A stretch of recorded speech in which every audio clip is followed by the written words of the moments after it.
Kevin J Johnston is out of jail after almost a month behind bars. We are going to see what Kevin is up to right now. First, I want to see what that dumbass judge has to say about it. So we're gonna be looking here. It's on global news, I guess. But Kevin J Johnston is out with a beard. But we'll show you what he looks like with the beard. I think you should keep it too. Ms. Engineer, if we could share the screen, please. So he gets probation after pleading guilty to harassment disturbance charges in Calgary. Controversial mayoral candidate and far right, he ain't far right, social media personality. Well, yeah, he is far right. He's very right on a lot of things. Very right, very correct. Social media personality Kevin J Johnston pleaded guilty to a pair of recent criminal charges in a Calgary court Monday morning. Johnston faced charges of harassing an Alberta Health Service employee and causing a disturbance in a downtown Calgary shopping center. There was no disturbance. We saw the video. He asked if he could go in. He showed them a medical card. They didn't accept the medical card. So let's recap. Johnson went into the store, and there was that girl. I remember the girl with the torn up shirt, the green shirt, and the nurse, grandma pants that she had on, and her lackey with the jeans shirt on, the jeans jacket on. He asked to go into a store to go and get shoes or something like that. They said, no, you can't come in without a mask. He had his mask exemption card from Alberta Health Services. They disregarded it. And he said, okay, well, we're going to have to see you in court. That's all that happened. And that's what he gets arrested for. We were able to resolve them in a way that is fair, Balfour Johnston's lawyer told Global News. My client admits these offenses were committed. In terms of that, he was probably overenthusiastic in the message he was trying to send. I think the only reason why Kevin pleaded guilty is because he wanted to get out of jail. I wouldn't have pleaded guilty. I wouldn't have. He didn't do anything wrong. He didn't do anything wrong. I would have fought it. On Monday, the court heard an impact statement from the AHS employee saying she was afraid for her and her children's safety and didn't feel safe leaving her home. Yeah, she shouldn't have. I don't recall him harassing any AHS employee. I don't recall that. I think that's just her trying to, certain women will do that to make it seem like they're in danger. Kevin wouldn't do anything. In fact, she's probably more dangerous to not just him, but to everyone. She's probably more dangerous to me because I'm on Kevin's side 100%. And these guys have shown that they are so malicious, they'll do just about anything. I think that this person is going to probably, I wouldn't be surprised if the government doesn't try to kill me. But I'll tell you this right now. If the government does kill me or Kevin, then I endorse violence. I say just destroy everything. Because that would be the rare. There are two instances where I would endorse violence. If vaccines become mandatory for everybody, and if the government start killing people, then I endorse violence, all out physical, nasty violence. And I'll show you something to be afraid of. A joint submission from the Crown and Defense agreed to have Johnston serve 2 concurrent 9-month probation periods, one in relation to the harassment charge and one for the disturbance charge. Johnston can't enter the core shopping center as part of his probation. He's also not allowed to be within 200 meters of the AHS employee or her family. Johnston was ordered not to post pictures or videos of her or any AHS employee. He's not to leave the province during his probation, but was given an exemption to return to his family in Ontario for 3 weeks starting July 16. On June 30, Calgary police said the harassment incident took place between April 24th and May 22nd and included threatening conduct directed at the victim in person on social media. He was originally arrested on May 26th on criminal warrant for causing a disturbance and being part of an illegal gathering. There is no such thing as illegal gathering, and I hope he continues to be part of gatherings. At the time, police said Johnston entered stores without wearing a face mask, then a requirement under provincial and municipal mandates, and allegedly verbally abused. He didn't verbally abuse anybody. They verbally abused him. AHS has filed a defamation lawsuit against Johnston seeking $1.3 million in damages. He ain't getting a penny of that. Johnston was, yeah, that's talking about the Middle Eastern thing, yeah. Okay, so let us see what is going on here. There is a video of Kevin being released from jail. So let's take a look at that video now. There he is. You're free for the first time in 7 weeks. Woohoo! Yes, I have grown a beard because they wouldn't give me razors for the longest time. It's a darn shame what goes on in that place. But after 7 weeks of incarceration, here I am. All right. We see people are starting to join us right now. Hey guys, Kevin J Johnston out of jail. How does that sound? They put me for you to get on. Oh yeah, okay, I'm on Instagram right now, Ed. Go ahead. Go ahead, you can grab the Instagram feed. Well, there's 56 people watching. 69. 68. 70. Yeah, last one and got one. There you go. Hey, there we go. Okay, he's got my feet. Beautiful. So Instagram, Kevin J Johnston here. Look at that. I've lost like 30 pounds, maybe 35 pounds in jail. Food sucks. They had so many sugar-filled products, I just couldn't touch it. If I was to eat that much sugar, I'd probably have a diabetic shock, and I'm not even diabetic. It really is a horrible, horrible place. And I missed you all. Thank you for being so kind. It is so good to be outside, everybody. It really is so wonderful to be outdoors on grass. This is my first time seeing grass in 7 weeks. So I think you all know the story, but in case you don't, the story goes like this, that Calgary Police Services were instructed to find some way to get me out of the mayor race. And they tried really hard. Now, over the next couple of days and over the next week or so, I'm going to show you all of my disclosure. Well, actually, the disclosure I'm allowed to show you. And in that disclosure, what you'll find out is that the Calgary Police Service, they went out of their way, and I mean bent over backwards to find something to charge me with. So what they did is they decided to, I think. Let's just pause for a bit. I just want people to understand this is one of the reasons why. See, I'm not about defunding the police, but I'm not going to bend over backwards for the police. When I see all these signs, back the blue, and treating the police like they're veterans in Afghanistan, no. Because the police, I think that they have ruined that. Because they have shown that they are willing to do unconstitutional things. Kevin did nothing wrong. Kevin went to a shoe store to get shoes. He had a mask exemption card from AHS. Those same idiots who say they're afraid of it. They said, we don't recognize your card. And he's like, you have to recognize this card. They said, no, we're not. And they said, okay, well, I'll see you in court. And that's what they're arresting him for. Some AHS dumbass, there's another word for her, but I'm not going to use that word. It starts with a C, says that she was afraid because he never threatened anybody, never. She's an idiot. She is a troublemaker. The whole system is no good. That's the reason, and the police went along with this. So before you start jumping and bending over backwards for police, just remember these people have a lot of power and authority.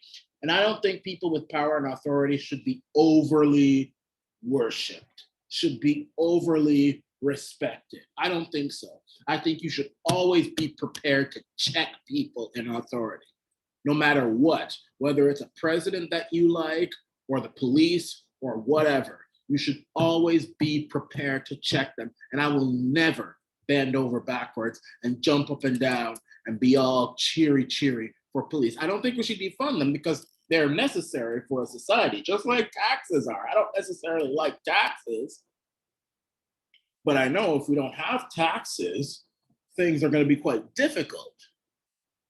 Then you're going to have the private sector, the big global companies take over everything. And in many cases, they're a lot worse than big government. But they're a necessary burden, just like the police are. But I will never have one of those blue stripe flags or, no, I just won't do it, especially after 2020.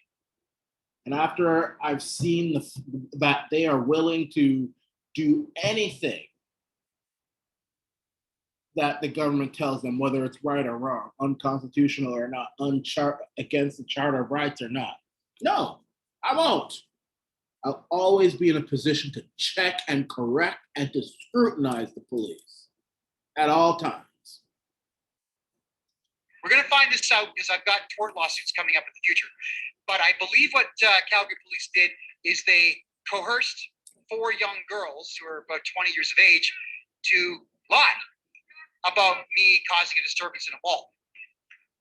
And they took advantage of that opportunity to put a warrant out for my arrest on the 25th of May. Oh, yeah, 11 p.m. That's right. They managed to get a judge to sign off on a warrant at 11 o'clock at night on May 25th. And then we went to Edmonton because I was supposed to speak publicly. And I was doing my journalism. I was journaling. That's what I do. Well, after we decided to leave, Edmonton police showed up. And I think you guys all saw that one live on Instagram here and live on everybody else's feed. And the officer, the arresting officer, well, it's an assault, no matter what. I don't care what he says. I don't care if he says it's a legal arrest. Well, first off, it wasn't. The charges were filed improperly and illegally. And as he grabs my right shoulder, all the other journalists who were there decide to swarm him, but swarm him with their cameras. Nobody touched him. No one threatened him. Nobody did anything like that. And he pulls my arm and begins another cycle of clicking in my arm because my shoulder's been dislocated twice in the past. And I worked really hard on rehabbing that shoulder. And it still clicks now. And then he apologized later in the evening saying, yeah, I'm really sorry that I pulled you like that. But there's people all around me. I got swarmed. I was actually afraid. He admitted to being afraid of all the journalists taking photographs. And I think really that's kind of par for the course. I think police, especially in Alberta here, have caught on to the fact that people don't trust them anymore and that people are no longer afraid. And everyone's sticking cameras on them, which they have the right to do, especially when police are breaking the law, which Edmonton cops definitely did. Well, they took me to the police station there in Edmonton, and it was suggested, I'm sorry guys, I'm really dehydrated from being in jail, but it was suggested that they release me of my own recognizance on what's called a summons to appear in court. That would have been the smart move. But one of the cops in there very cynically said, no, make him suffer. He goes to remand. So I'm thinking, well, I haven't even had a bail hearing yet. So why am I going to remand? Well, they kept me in a cell in the Calgary police station in the basement there. And then they took me to a bigger police station. The thing was huge, and I mean huge. There's 35,000 square feet of cells in the basement of this station. They let me get on the phone, and I called my lawyer, I called my son, I called everybody, my daughter, called my lawyer twice, in fact. And then eventually they just said that I'm going to go to remand. So the remand center, I'm just going to move over here, guys, because everyone's having fun. The remand center in Edmonton, it's a supermax prison. So when they got me there, they made me sleep on a bench, a concrete bench, which is, I guess, par for the course. I did that for about 3 hours. And the one guard that was there kept calling me old man. So every time he'd open up the door, old man, let's go. And I saw the doctor. And the doctor's... I wouldn't have responded to that. I wouldn't have responded to that. I have a message for you police officers out there. There comes a time when your job is going to become a lot tougher if you keep acting that way. Like with me, a lot of the officers that I've ever been in contact with know very quickly that I'm not going to put up with their bullshit. If you think that you're going to act in a nasty way or anything like that, I'm just not going to cooperate. And I may even react to you. Don't play games like that. I think that if police want to make life difficult, give them a difficult life. If you want to do your job properly, then do your job properly and things will be all right. But when you start trying to start trouble, oh, you'll get it from some people, me included. You'll get more than you can handle. And I know a lot of people who have regretted very quickly when they try that with me. Because I'll tell you something. I've come to the point in my life now where I'm not afraid of jail. I'm not afraid of death. I'm not afraid of any of those things. I will try my best to be a law-abiding citizen, but when things are wrong, I'll stand up for it. And by the way, you all in Canada, continue with your civil disobedience. Continue with it. Give the authorities a hard time. We're not done. Things are not back to normal yet. And do everything you can to give these people a hard time. Says, yeah, I know you're the mayor guy. I know who you are. He says, I hope you win because this province is just pure fascism. Canada is just pure fascism. He used those words. And then I had to sit and be asked a bunch of questions like, am I part of a gang? No. Are you part of a motorcycle gang? No. Is there a threat on your life from anybody in Edmonton? No. Are you afraid of anybody harming you in here now? I said, no. He says, well, would you like to go to general population or would you like to go to protective custody? I'm like, never go to protective custody anywhere in a Canadian prison because that's where the child molesters go. But that's also where cops who get arrested go and government staff who get arrested go so they can be protected from people that would like to do harm to individuals as such. And if you ever go to PC, which they call it, protective custody, you're not going to live it down. So when other inmates find out, if you go to general population afterwards and they find out you're in PC, they're just going to kick your ass. They are going to assault you, kick you, beat you, steal your stuff, make you as miserable as they possibly can. Now, I always figured that if I'm going to be rotting in a jail for a week or two, which I thought it would be, that I was going to play it clean and under no circumstances get into any kind of fights or pissing contests or whatever it might be with anybody. Just do my time, get out, and go back to my campaign. Well, I found out after all that was done that I had to quarantine. So 23 and a half hours a day in a cell by myself. That's how that worked. 15 days. It was horrible. And when we got out, we had a choice to make. Here's your choice. You have a shower or you phone your lawyer. That's the choices that you have because you don't have time for both in 15 minutes. So for me, I always chose to talk to my lawyer during the day and my family at night. That's how I did it. The way I would shower in Edmonton, the Edmonton Remand Center, it's called bird bathing, right? Where I stand over top of the toilet, yeah, like naked, yeah, and soak my body down with water from the sink, soak my body up, and then spend a good 15 minutes getting all the soap off of me, flush it away, grab the spare towel that I had, and mop everything up. Keep the floor as dry as possible. And then in Edmonton, Edmonton's gross, okay? It really is gross. In my cell, it would be really cold at night. So I started looking at the vent system. And every morning, I realized the vent was responsible for me having chills and whatnot. But every single morning, there would be pubic hair all over the place because the vents were sucking air from the cells and then just recirculating cell air into everyone's cells. There was more pubic hair in my cell within the 15 days that were there than you would find on me. It was disgusting. It really, really sickened me. Well, after the 15 days were done, I moved on to general population. I figured, okay, this is good. I'm going to get more time to use the phone, and I'm going to have more hours out. But it turns out we got an hour in the morning, an hour early afternoon, and an hour at night. So in a 24-hour period, 3 hours. That's all we had to walk around. But at least in that time, I was able to use the phones because there was enough of them. I think there was 12 or 14 phones in Edmonton. One day, I'm on the phone with Ed, and I'm holding the phone with a metal cord, like at the base of it, and I get this electric shock, and it hurt. It really hurt. And all of a sudden, as I'm talking to Ed Jamnisek, I can hear a female voice in the background.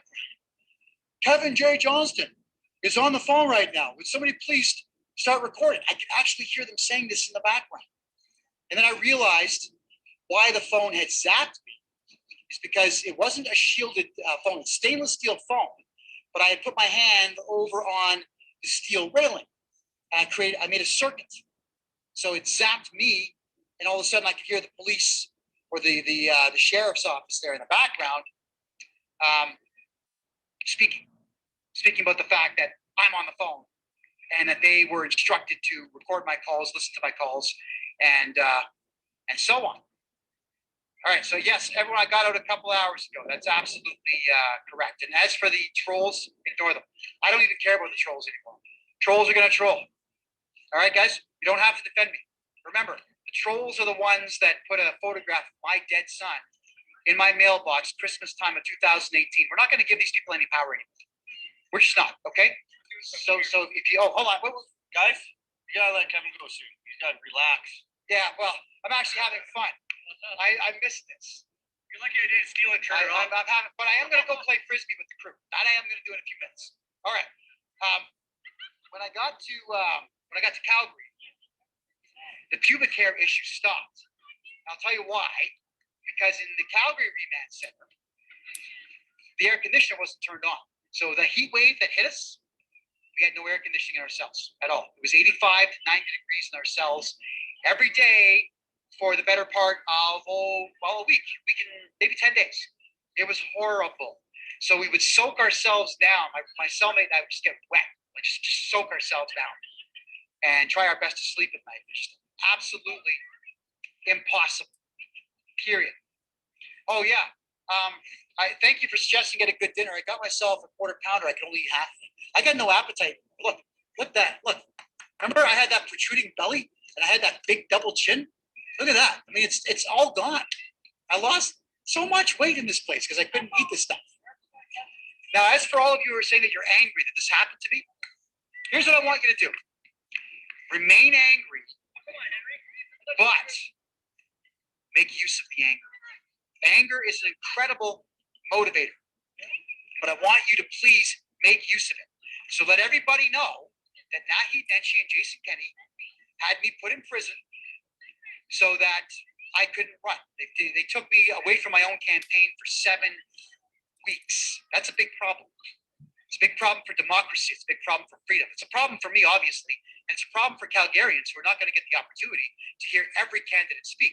And I think there's 19 now, if I'm not mistaken, and I'd like all 19 to have something to say. We should all be able to say something.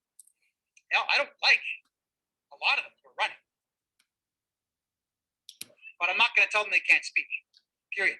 I also found out through my boy Logan here and my boy Derek, there he is, there you go, my boy Derek over there, that Jeremy Farkas was questioned by my team saying, what do you think about Kevin J Johnston being a political prisoner right now? And apparently Mr. Farkas just laughed, and so did the rest of his team. That's not nice. It's not nice, because I wouldn't find that funny at all if it happened to any other candidate, period, except for Naheed Nenshi, who's not a candidate. That is